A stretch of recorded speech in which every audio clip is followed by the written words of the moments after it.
वालेकुम नाजरीन, आप यूट्यूब चैनल देख रहे हैं। मैं इमरान खान हूँ। नाजरीन, डोनाल्ड ट्रंप की जानिब से आबनाए हुर्मुज़ को बाहर से नाकाबंदी करने के मामले के ऊपर उसके साथ कोई भी खड़ा नहीं हुआ। यानी जितने भी ममालिक जिनके पास वेटो पावर है वो तो कोई भी नहीं आया। ना चाइना, ना रशिया, ना फ्रांस, ना बरतानिया। ऑस्ट्रेलिया भी साथ नहीं आया, जर्मनी भी नहीं आया, पोलैंड भी साथ नहीं आया, स्पेन भी साथ नहीं आया, इटली ने भी इनकार कर दिया। तो दुनिया के वो तमाम बड़े और ताकतवर ममालिक जो माजी में अमेरिका के साथ मौजूद रहते थे, खास तौर पे नेटो का जो इत्तेहाद था, उनमें से कोई भी डोनाल्ड ट्रंप के साथ नहीं है। आज वो ममालिक डोनाल्ड ट्रंप के साथ हैं जो मजबूर हैं। यानी अरब ममालिक की मजबूरी ये है कि वो अपने दिफा के लिए डोनाल्ड ट्रंप पे इन्हिसार करते हैं। पाकिस्तान की मजबूरी ये है कि पाकिस्तान एक गरीब मुल्क है, कमज़ोर मुल्क है। दूसरा, पाकिस्तान के अंदर जो इस वक्त मिलिट्री रिजीम है वो अपनी बका के लिए डोनाल्ड ट्रंप की हर बात मानने के लिए राजी है। तो डोनाल्ड ट्रंप को ऐसे ही हमायती मिले हैं जो अपनी हमायत के लिए मुतलाशी रहते हैं कि उनको खुद भी कहीं ना कहीं कोई हमायत मिलती रहे। तो तमाम बड़े ममालिक डोनाल्ड ट्रंप का साथ छोड़ गए इस मामले में। नेतन्याहू ने बहरहाल एक स्टेटमेंट दिया है और डोनाल्ड ट्रंप की नाकाबंदी की हमायत की है। जो अमरीकी फोर्सेज हैं उनका यह दावा है कि ये जो नाकाबंदी की जा रही है इससे हम माशी दबाव बनाएंगे ईरान के ऊपर। सवाल यह है कि ईरान पे माशी दबाव बनेगा या अरब ममालिक के ऊपर माशी दबाव बनेगा या बाकी दुनिया के ऊपर माशी दबाव बनेगा।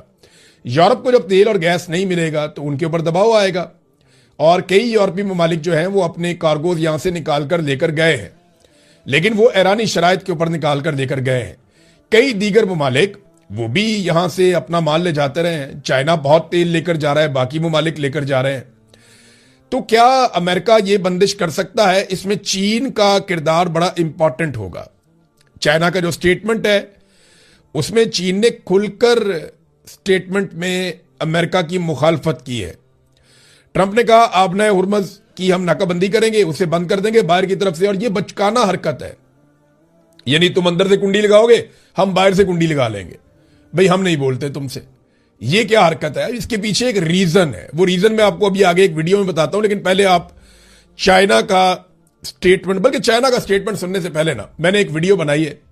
ये चंद मिनट की वीडियो है। इसमें नक्शे की मदद से मैं आपको समझाऊंगा कि डोनाल्ड ट्रंप ये बाहर वाली नाकाबंदी से क्या हासिल करेगा। ये आप वीडियो देखिए। जी नाज़रीन, देखें, जैसे मैंने आपको भी बताया, छोटी सी खबर है। डोनाल्ड ट्रंप ये चाह रहा है कि डोनाल्ड ट्रंप तेल बेचे दुनिया को, और डोनाल्ड ट्रंप का तेल दुनिया को तब बिकेगा जब उसके आसपास कोई बहुत सारे खरीदार होंगे, या फिर डोनाल्ड ट्रंप का तेल तब बिकेगा जब बाकी दुकानें बंद हो जाएंगी।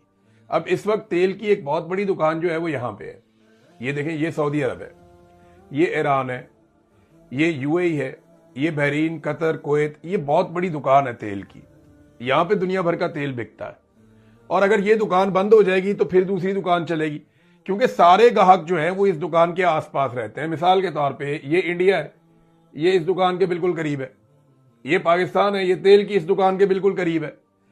आप आगे जापान चले जाएं, ये थाईलैंड है, ये इस दुकान के करीब है। ये चाइना है, चाइना यहां से आ सकता है जमीनी रास्ते से, चाइना ये पानी के रास्ते से आ सकता है, तो चाइना भी इस दुकान के बहुत करीब है। तो ये जो तेल की दुकान है इसकी अच्छी खासी फरोख्त होती है। ये सारे के सारे जितने भी आपके, ये अफ्रीका है, ये सारा का सारा अफ्रीका है। ये जितने अफ्रीकन कंट्रीज हैं ये सारे इसी दुकान से तेल लेते हैं। ऊपर रशिया है, रशिया के पास भी बड़ी मिकदार में तेल मौजूद है। तो ये दुकान, ये चाइना बहुत बड़ा बायर है, और सेंट्रल एशिया के अंदर ममालिक हैं। यहां पे ये जापान है, आगे आपका आ जाता है ऊपर, ये नॉर्थ कोरिया है, साउथ कोरिया है, नीचे अगर आप आ जाएं तो इंडोनेशिया है, ये श्रीलंका है, ये सारे ममालिक, म्यांमार है, ये सारे ममालिक तेल लेते हैं गल्फ ममालिक से, क्योंकि ये एक बड़ी दुकान है तेल की। अब ये दुकान बंद होगी तभी डोनाल्ड ट्रंप की दुकान चलेगी ना, क्योंकि डोनाल्ड ट्रंप की दुकान तो यहां पे है, ये है। अब आप फासला देख लें। अब आपने कोई चीज खरीदनी है तो आप अपने मोहल्ले से खरीदेंगे या वो दूर जाके आप चौथे मोहल्ले से लेकर आएंगे? जब आप दूर जाएंगे तो आपका पेट्रोल खर्च होगा, आपका किराया खर्च होगा, आपका टाइम खर्च होगा, और आपका रिस्क भी ज्यादा होगा, क्योंकि समुद्री रास्ता है और ये इतने सेफ रास्ते नहीं होते, और बहुत ज्यादा टाइम भी लगता है, तो बड़े प्रॉब्लम होते हैं। अब ये इस दुकान से यहां पे तो खरीदारी हो सकती है आसपास, लेकिन दूर नहीं हो सकती। ये सारा आपका यूरोप है। अब जब भी, मैं जरा थोड़ा सा इसको क्लियर कर दूं ताकि आपको समझने में आसानी रहे, तो हम बात कर रहे थे इस दुकान की। यहां से तेल निकलता है, ये स्ट्रेट ऑफ हॉर्मज़ है, ये यहां से तेल आगे से जाता है, बाब मंदब से होता हुआ ये नहर स्वेज से गुजर के ये पूरे यूरोप को तेल मिल जाता है। ये है असल में तेल का रास्ता। तो यूरोप को भी यही दुकान करीब पड़ती है। यूरोप अगर यहां से तेल लेगा तो ये पूरा का पूरा अटलांटिक ओशियन, ये कोई आसान नहीं है, ये मैप पे आपको छोटा लग रहा है, ये पूरे के पूरे बड़े आदमों से बड़ा है। तो पूरा का पूरा अटलांटिक ओशियन कैसे बहरी जहाज क्रॉस करेंगे? और एक बात और ध्यान में रखिएगा, बहरी जहाज ऐसे ट्रेवल नहीं करते कि सीधे सीधे समुद्र के बीच में से आ जाए, वो हमेशा किनारों पे ट्रेवल करते हैं। बहरी जहाज जब भी ट्रेवल करते हैं किनारों पे ट्रेवल करते हैं, वो समुद्रों के बीच में ट्रेवल नहीं करते। वो किनारों से 10 किलोमीटर 12 किलोमीटर 25 किलोमीटर बाद वो दूर रह के वो ट्रेवल करते हैं। सेंटर के अंदर जाना उनके लिए इतना आसान नहीं होता। बहरहाल अमेरिका ये चाहता है कि उसका तेल ज्यादा से ज्यादा बिके और वो बेचने के लिए ये सारा खेल अब ऐसा लगता है खेला जा रहा है। ये आपने हुर्मुज़ को जो ईरान ने बंद किया, तो ईरान की तो मजबूरी है इसको बंद करने की। ईरान तो इसलिए बंद कर रहा है कि हमारे ऊपर हमले होते हैं, लड़ाई होती है, और वो ये कह रहा है कि अब हम यहां से पैसा वसूल करेंगे जो हमारा नुकसान हुआ है। अमेरिका कहता है कि वो मुख्तलिफ जगहों पे ब्लॉकेज लगा देगा, वो मुख्तलिफ जगहों पे ब्लॉकेज लगा देगा, वो कोशिश करेगा कि यहां से जो तेल का जहाज निकले वो उसको आगे से बंद कर दे। तो क्या पाकिस्तान की तरफ तेल नहीं आने देगा, इंडिया की तरफ, चाइना की तरफ? ये वो बड़े सवाल आते हैं कि अमेरिका ये क्यों करने जा रहा है। अमेरिका साथ में ये ऑफर करता है कि हमारे पास बहुत तेल है, ये वेनेजुएला है जिसपे अमेरिका ने कब्जा किया हुआ, यहां तेल के सबसे बड़े ज़खायर हैं। अमेरिका के पास खुद भी बहुत सारा तेल है। वो ये कहता है कि आप तेल हमसे खरीद लें, दुकान उसकी बहुत दूर है, तेल वो हमें बेचना चाहता है। तो आसान तरीका क्या है कि ये वाली दुकान बंद कर दो, ये गल्फ के अंदर, बस। जी नादरीन, आपने ये वीडियो देख ली, आपको आइडिया हो गया होगा नक्शे से। देखें, हर चीज को आप हतमी तौर पे तो नहीं कह सकते, लेकिन लगभग सूरत-ए-हाल ऐसी है। डोनाल्ड ट्रंप की बातों से तो ऐसा ही लगता है कि वो अपनी दुकान चमकाना चाहते हैं, बाकी दुकानें बंद करना चाहते हैं। देखें, सबको हक है इस दुनिया के अंदर कि वो कारोबार करे। अभी स्पेन गया है, चाइना में स्पेन का प्राइम मिनिस्टर चाइना पहुंचता है, वहां जाके बातचीत करता है, उनके साथ तिजारत की बातचीत आगे बढ़ाता है। अमेरिका डरा रहा है यूरोपीय ममालिक को कि डरो चाइना से, वो तुम्हें खा जाएगा, बहुत बड़ा जायंट है। लेकिन यूरोपीय ममालिक के लिए अगर चाइना की मार्केट खुल जाती है तो फिर तो यूरोपीय ममालिक के लिए कोई घाटे का सौदा नहीं है। देखें, तजारती खसारा दूर करना पड़ेगा। अगर चीन अपनी मसनूआत को यूरोप में भेजना चाहता है तो फिर यूरोपीय मसनूआत के लिए अपने दरवाजे भी खोलेगा, और इसी तरह एक बहुत बड़ी मार्केट यूरोप को में असर आ जाएगी। दुनिया की सबसे बड़ी आबादी है। तो अमेरिका अपने करीबी इत्तेहादियों को दूर कर रहा है, और उसका एक तरीकाकार हमेशा से रहा है कि डराओ और हुकूमत करो, लोगों को खौफजदा करो और हुकूमत करो। वो रशिया और चाइना से लंबे अरसे से लोगों को डराता रहा है, लेकिन अगर बातचीत करें और तिजारत करें और तिजारती रास्ते खोलें तो दुनिया तरक्की भी कर सकती है। लेकिन बहुत दूर बैठे हुए अमेरिका को यह बात गवारा नहीं है कि अमेरिकन इन्फ्लुएंस के बाहर दुनिया तरक्की करे। अब चीनी वजीर दिफा जो हैं, उन्होंने स्टेटमेंट दिया अमेरिका को खबरदार करते हुए कि चीन के ईरान से तजारती और तवानाई के मुआहदे हैं, चीन इन मुआहदों का एहतराम करेगा और दूसरों से भी तवक्को करता है कि वो हमारे मामलात में दखल अंदाजी ना करें।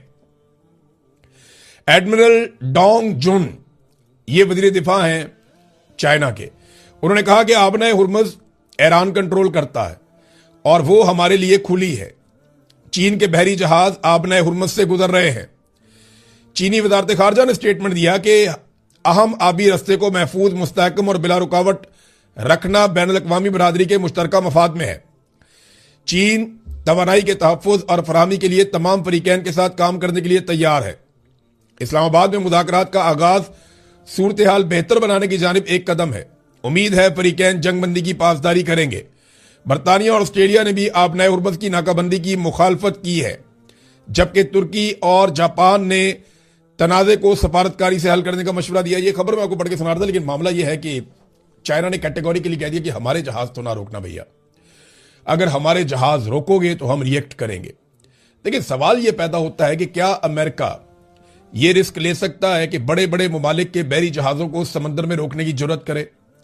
खास तौर पे अमेरिका रोक दे चीनी जहाजों को, रूस के जहाजों को, जापान के जहाजों को, कोरियन जहाजों को, और इसके अलावा भारतीय और पाकिस्तानी जहाजों को रोक दे अमेरिका, या यूरोप की तरफ जाने वाले जो बहरी जहाज हैं जिनके अंदर उनका माल जा रहा है उनको रोक दे, फ्रांस को, जर्मनी को, बाकी ममालिक को। तो ये इतना आसान नहीं है अमेरिका के लिए। लेकिन अगर अमेरिका ये रोकता है तो वो अपने मुखालिफिन की तादाद में इजाफा करेगा, इससे उसके मुखालिफिन कम नहीं होंगे। ट्रंप बार बार कह रहा है, बल्कि चाइना को ट्रंप ने कहा कि अगर चाइना को कोई प्रॉब्लम है तो अपने खाली जहाज ले आए और आकर हमसे भर के तेल ले जाए। हमारे पास बड़े बड़े जखायर हैं, हमारे पास सऊदी और रूस से बड़े जखायर हैं और वेनेजुएला का तेल भी हमारे पास है। अब आपको समझ आ रही है कि डोनाल्ड ट्रंप ने ये सारा खेल खेला कैसे। तो अरब ममालिक को क्या मिला? सबसे बड़ा सवाल यह है, अरब ममालिक का तो भट्टा ही बैठ गया ना। फिर भाई तेल बिकेगा अमेरिका का, अरब ममालिक ने पैसा दिया अपनी हिफाजत के लिए अमेरिका को, अमेरिका ने उसी पैसे को इस्तेमाल करते हुए इसराइल की हिफाजत की, और अरबों की हिफाजत का वक्त आया तो अरबों के गिले शिकवे बीच में रह गए। आज अरबों का तेल बंद है और अमेरिका कहता है आओ हमारा तेल खरीद लो। यहां से भी पैसा ले लिया, वहां से भी पैसा ले लिया, इसराइल को भी राजी कर दिया, अपना तेल बेचने के लिए मार्केट भी कर लिया कि हमारा तेल अब आप खरीद लीजिए। तो ईरान ने ऐसे में एक इंपॉर्टेंट स्टेटमेंट दिया है और ईरान ने यह कहा कि ईरानी बंदरगाहों को अगर खतरा हुआ या अगर ईरानी बंदरगाहों के ऊपर हमला किया गया तो इसके बदले में खित्ते में किसी की भी बंदरगाहें महफूज नहीं रहेंगी। अब ये ईरान ने अगर कहा है तो उसने माजी में करके दिखाया। ये ऐसा हमने बार बार होता हुआ देखा कि जब जब ईरान ने कहा कि अगर हमारे फलां चीज के ऊपर अटैक किया तो उसके जवाब में हम ये करेंगे, तो ईरान ने वो करके दिखाया। ईरान के जो वजीर खारजा अब्बास अराक्ची, उन्होंने कहा इसराइली रियासत को उनके शैतानी इकदाम के नतीजे में तीसरी आलमी जंग शुरू होने से पहले ही खत्म कर देना चाहिए। यह उनका स्टेटमेंट है और ऐसा ही स्टेटमेंट तुर्की ने भी दिया। कई यूरोपीय ममालिक यह कहना शुरू हो गए हैं कि जनाब हमें तो बहुत सारी चीजें अलग किस्म की बताई जाती थी, लेकिन जो आज हम होता हुआ देख रहे हैं गाजा में, लबनान में, ईरान में, और जिस तरह आबना हुर्मुज को बंद कर दिया गया है और जिस तरीके से पूरे खित्ते को आग में झोंक दिया गया है, अब जैसे डोनाल्ड ट्रंप कह रहा है कि वो बाहर से बंद कर देगा कि तुम अंदर से कुंडी लगाओ, हम बाहर से कुंडी लगा लेंगे। तो ये जो डोनाल्ड ट्रंप की पॉलिसी है, इससे डोनाल्ड ट्रंप के मुखालिफिन में इजाफा हो जाएगा। ईरान ने एक वीडियो भी जारी की है और ये पासदारान इनकलाब ने अमरीकी जो बहरी जहाज आए थे, जो फाइटर बहरी जहाज थे अमेरिका के, जब वो आबना हुर्मुज के करीब आए तो पासदारान इनकलाब ने बाकायदा एक वार्निंग भेजने की वीडियो जारी की और उसमें दिखाया कि किस तरीके से डोनाल्ड ट्रंप का दावा गलत था। जब अमरीकी जहाज ईरान के बिल्कुल करीब पहुंचे, आबना हुर्मुज के करीब आए, तो ईरान ने उन्हें वार्निंग दी और वार्निंग देने के बाद उन्हें वापस जाने पर मजबूर कर दिया। ईरान ने काफी अच्छा बंदोबस्त किया हुआ है और जितने भी आलमी तजियाकार हैं उनका यह कहना है कि ताकत के बलबूते पे आप आबना हुर्मुज को कभी भी कंट्रोल नहीं कर पाएंगे, क्योंकि ईरान की वहां सरहद लगती है साथ, वो पूरे सरहद के साथ साथ है। या तो आप वहां पे कब्जा करके एक नया मुल्क बना लें, ये आप कर नहीं सकते। जमीन पे आपने अभी तक फौजी उतारे नहीं, आप उतारेंगे तो वहां पे लड़ाई हो जाएगी। वो कहते हैं 1 करोड़ से ज्यादा, ये दावा किया ईरानी सदर ने कि 1 करोड़ 40 लाख के करीब ईरानी हैं जिन्होंने अपने नाम लिखवा दिए जंग लड़ने के लिए कि वो लड़ना चाहते हैं। अब ऐसी कौम के साथ जमीन पे उतर के कौन लड़ेगा? जब सारी कौम ही लड़ना चाहती है तो आप उनके साथ जमीन पे उतर के लड़ाई तो नहीं लड़ सकते, या आप वहां नया मुल्क तो नहीं बना सकते कब्जा करके। ना वो इसराइल की सरहद के साथ लगता है कि वो लेबनान की तरह बहुत बड़ी एक वो एरिया बना लेता है कि जनाब ये बफर जोन है, इसके बीच में कोई नहीं आएगा, या हम अपने आप को महफूज बना रहे हैं।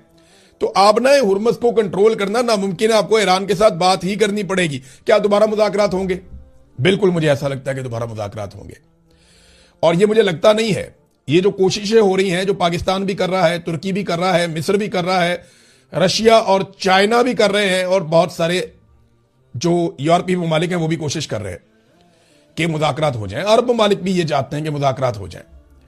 अगर मुज़ाकरात दोबारा हो जाते हैं तो उम्मीद है कि अमेरिका मजीद लचक दिखाएगा और ईरान के साथ कोई मामला उनके तय हो जाएंगे। लेकिन देखिए, अमेरिका को चाहिए फेस सेविंग, उसको जीत की सूरत में एक ट्रॉफी चाहिए। वो ट्रॉफी क्या हो सकती है? एक वो ये चाहते हैं कि आबना हुर्मुज फौरी तौर पे खुल जाए। अब ईरान की जानिब से एक और खबर भी आती है, उसमें यह दावा किया जाता है कि अमेरिका हिस्सा मांग रहा था कि आबना हुर्मुज में से जो भी कमाओगे उसमें हमारा हिस्सा हमें दोगे। मैंने आपको यह बात पहले भी बताई थी कि बहुत मुमकिन है कि आने वाले वक्त में अमेरिका कोई ऐसा सेटअप कायम कर दे जिसमें वो यहां से भी पैसे कमा ले, क्योंकि पूरी दुनिया से अमेरिका पैसा ही तो कमाता है, अपनी तेल की कंपनियों के जरिए से, मादनियात की कंपनियों के जरिए से, अपनी तजारत के जरिए से और कंट्रोल के जरिए से। और अपने डॉलर के जरिए से, जैसे पेट्रो डॉलर की एक टर्मिनोलॉजी है। तो अमेरिका पूरी दुनिया से पैसा ही कमाता है, और यहां पे भी अगर उसको पैसा अच्छा मिल जाता तो शायद एक अच्छी डील भी हो जाती। तो उसको वॉर ट्रॉफी चाहिए कि हम जीतते हैं। वॉर ट्रॉफी क्या हो सकती है? वो यूरेनियम जो ईरान ने अफसूदा की है, 60% अफसूदा यूरेनियम, वो अमेरिका को चाहिए कि वो रख के दिखा दे किसी एक जगह के ऊपर कि ये यूरेनियम, डोनाल्ड ट्रंप जाए, जाके विजिट करे और शाबाश दे अपने लोगों को और कहे जनाब इसके लिए हमने जंग लड़ी थी, हमारा मकसद पूरा हो गया। तो एंडिंग अच्छी नहीं हो रही। तो अब डोनाल्ड ट्रंप इस जंग को लंबा कर सकता है। वॉल स्ट्रीट जर्नल ने यह दावा किया, द इकोनॉमिस्ट कह रहा है कि Donald Trump full fledge war के अंदर नहीं जाएगा, वो पछता रहा है पहले ही। लेकिन वॉल स्ट्रीट जर्नल ने यह कहा कि डोनाल्ड ट्रंप महदूद पैमाने पे छोटे मोटे मिलिट्री ऑपरेशंस या छोटे मोटे हमले वो ये करता रहेगा और इसको लिंगर ऑन करेगा इस मामले को, जब तक कि उसको दुनिया की सपोर्ट नहीं मिल जाती। तो मेरी नजर में दोबारा मुज़ाकरात ही होने, आप जितनी मर्जी लड़ाई कर ले, अल्टीमेटली आपको टेबल के ऊपर बैठना पड़ता है और एंड ऑफ द डे इनको टेबल के ऊपर बैठना पड़ जाएगा। पाकिस्तान की कुछ मजबूरियां हैं, कुछ चीजें हैं जिनकी वजह से पाकिस्तान अपनी खारजा पॉलिसी को खुल के इंजॉय नहीं कर पा रहा। पाकिस्तान ना चाइना के साथ खुलकर मामला कर सकता है, ना अमेरिका के साथ, ना ईरान के साथ, ना सऊदीया के साथ। हाँ, एक मजबूरी है कि अभी यूएई का पैसा पाकिस्तान ने वापस करना है, और उसके लिए ब्लूमबर्ग की रिपोर्ट के मुताबिक पाकिस्तान चीन और सऊदी अरब से कह रहा है कि हमारे कौमी खजाने में रखने के लिए कुछ पैसा आप दे दें अमानतन, और वो पैसा उधार होगा, हमारे पास पड़ा रहेगा, उसके ऊपर ये सूद भी अदा कर सकते हैं, तो हम यूएई का पैसा वापस कर दें। अब यूएई को इस महीने पैसे वापस करने पड़ेंगे। उन्होंने कई दहाइयों तक पैसा अपना पाकिस्तान के पास रखा है, उसके ऊपर वो सूद लेते रहे हैं, लेकिन वो पैसा हमें वापस करना पड़ेगा। अब सऊदी अरब और कतर वाला मामला भी आपके सामने है। ये खबर आ चुकी है कि वो हो सकता है कि पाकिस्तान को $5 अरब या इसके आसपास की कोई रकम मदद के तौर पे दे दें, जो पाकिस्तान अपने कौमी खजाने में अमानतन रख ले। इसके लिए शहबाज शरीफ अभी मुस्तकबिल करीब में सऊदी अरब का एक विजिट भी करने वाले हैं, और इसी हवाले से गुडविल जेस्टर के तौर पे पाकिस्तान ने सऊदी अरब के अंदर जो है वो अपने एयरफोर्स की तादाद को बढ़ाया, अपने जंगी जहाज भेजे, अपनी फौजियों की जो प्रेजेंस है उसको पाकिस्तान ने वहां पे बढ़ाया। तो वो सऊदी अरब को यकीन दिला रहे कि हम तो आपके साथ हैं, आपको जो मारेगा हम उसको मारेंगे। और जो बहुत सारे टाउट सहाफी हैं वो लगातार ये स्टेटमेंट दे रहे हैं कि ईरान खैर मना ले, ईरान को पता चल जाए, वो इस किस्म की बातें कर रहे हैं। ईरान का बादुकात नाम लेकर, बादुकात नाम लिए बगैर वो ईरान के ऊपर तनकीद कर रहे हैं, और इन्होंने पूरी कोशिश की है कि किसी तरह पाकिस्तान तहरीके इंसाफ को उकसाया जाए। यानी पाकिस्तान तहरीके इंसाफ पहले दिन से ये इमरान खान का मौकिफ था, सबसे पहले इमरान खान ने यह सुलह करवाई थी। ये इमरान खान का मौकिफ था कि हर हाल में आप जंग से बचें, बैठ के बातचीत करें, रस्तों को खुला रहने दें और इत्मीनान के साथ, अमन के साथ रहें। यही सारे मुस्लिम ममालिक के मफाद में है। अब जो इमरान खान ने कहा था या जो उसकी पॉलिसी थी, जब उसके ऊपर अमल दरामद हुआ तो सारे के सारे जो हैं वो पाकिस्तान तहरीके इंसाफ को उकसाने की कोशिश कर रहे थे कि किसी तरह पाकिस्तान तहरीके इंसाफ को उकसाया जाए, उनसे कोई स्टेटमेंट निकलवाए जाएं और उन स्टेटमेंट्स की बुनियाद के ऊपर पाकिस्तान तहरीके इंसाफ पर गद्दारियों के फतवे लगा दिए जाएं कि ये मुल्क के दुश्मन है। अंसार अब्बासी साहब जैसे लोगों ने इस पे बड़ी जल्दी पे तेल का काम किया। तहरीके इंसाफ के लोग एक ही बात पहले दिन से कर रहे हैं, मेरा भी पहले दिन से यह मौकिफ है, हर पाकिस्तानी का यह मौकिफ है कि पाकिस्तान को जंग में उतरने की बजाय अमन के लिए किरदार अदा करना चाहिए। लेकिन टाउट्स ने पूरी कोशिश की कि पाकिस्तानियों को किसी तरह भी उकसाया जाए और कोई ऐसा माहौल बनाया जाए कि पाकिस्तान तहरीके इंसाफ या इमरान खान साहब को मजीद कुचलने का एक जवाब घड़ दिया जाए। लेकिन तहरीके इंसाफ पे आफरीन है, उन्होंने बदतरीन फस्तायत, जुल्म और जबर के बावजूद अपना जलसा भी कैंसिल किया। उन्होंने हर उस चीज की हमायत की जो अमन के लिए जरूरी थी और हर उस चीज की मुखालफत की जिसमें पाकिस्तान जानिबदार बनने जा रहा था। जानिबदार पाकिस्तान देखें कुछ हद तक हो ही जाता है। मैं मिसाल आपको देता हूं, अभी सुबह मुझे एक टेलीफोन कॉल आई, मेरे एक दोस्त है, उन्होंने मुझे बताया कि पाकिस्तान ने भाईचारे की आला मिसाल कायम करते हुए तेहरान टाइम्स को पाकिस्तान में बंद कर दिया है। कुछ ईरानी वेबसाइट्स हैं न्यूज की जो पाकिस्तान के अंदर अब ब्लॉक हो गई हैं। मैं बड़ा हैरान हुआ, मैंने कहा ये कैसे हो सकता है, मैं क्योंकि बरतानिया में हूं तो मुझे यहां से तो पता नहीं चलना था। फिर मैंने पाकिस्तान में कुछ दोस्तों को फोन किया, उन्हें मैंने कहा जी कि आप तेहरान टाइम्स को खोलें बगैर वीपीएन के। वो जिसने खोला उन्होंने कहा जी नहीं खुल रहा, ये सुबह की बात है। तो तेहरान टाइम्स नहीं खुल रहा था। फिर मैंने उन्हें कहा जी आप न्यूयॉर्क टाइम्स खोल के देखें, तो उन्होंने खोला, कहते नहीं न्यूयॉर्क टाइम्स भी खुल गया है, वॉशिंगटन पोस्ट भी खुल गया है, यानी अमेरिकी अखबारात खुल रहे हैं। मैंने फिर उन्हें कुछ इसराइली अखबारात खोलने के लिए कहा, तो इसराइली और अमेरिकी मीडिया पाकिस्तान में देखा जा रहा है। आप इंटरनेट के ऊपर उसको सर्च करके खोल सकते हैं। लेकिन जब मैंने सुबह चेक करवाया और 2 मरतबा चेक करवाया, अलग अलग जगह पे चेक करवाया, तो तेहरान टाइम्स पाकिस्तान में बंद हो गया था। एक जर्नलिस्ट है उस्मान चौधरी साहब, उन्होंने भी इसकी निशानदेही की है कि उनके पास भी ये नहीं खुल रहा। कुछ और लोग हैं, उन्होंने भी इस किस्म की बात की है कि तेहरान टाइम्स, क्योंकि एक दोस्त ने हमारा, उनका एक आर्टिकल भी छपा था तेहरान टाइम्स में, वो पढ़ने के लिए एक और दोस्त ने खोला, उन्होंने कहा जी उनके पास भी नहीं खुला। तो पाकिस्तान के अंदर तेहरान टाइम्स बंद हो गया। ये क्यों बंद हो गया? यानी अमेरिका का और इसराइल का मीडिया पाकिस्तान में देखा पढ़ा जा सकता है, लेकिन ईरान का मीडिया पाकिस्तान में देखा पढ़ा नहीं जा सकता। ये क्यों हुआ?